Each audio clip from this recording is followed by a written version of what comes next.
Eh bien Marion, à Bruxelles, on est bien embarrassé. Il n'est évidemment pas question d'exclure la Pologne de l'Union européenne. Il n'y a d'ailleurs pas de procédure pour faire ça. Mais on a rarement entendu un discours aussi ferme de la présidente de la Commission européenne qui était à Strasbourg ce matin face au Premier ministre polonais. Ursula von der Leyen a dit qu'elle était très inquiète car la décision polonaise remet en cause les fondements de l'Union européenne.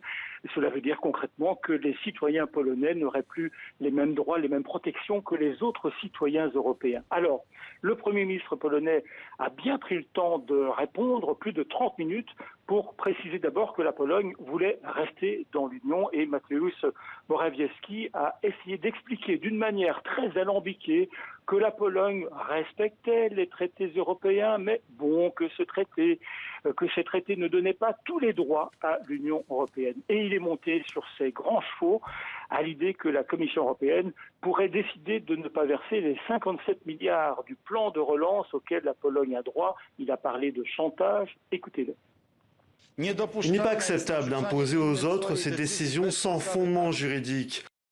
Il est d'autant pas acceptable d'utiliser à cette fin le chantage financier, de parler de sanctions ou d'utiliser un langage qui va encore plus loin à l'encontre de certains pays membres.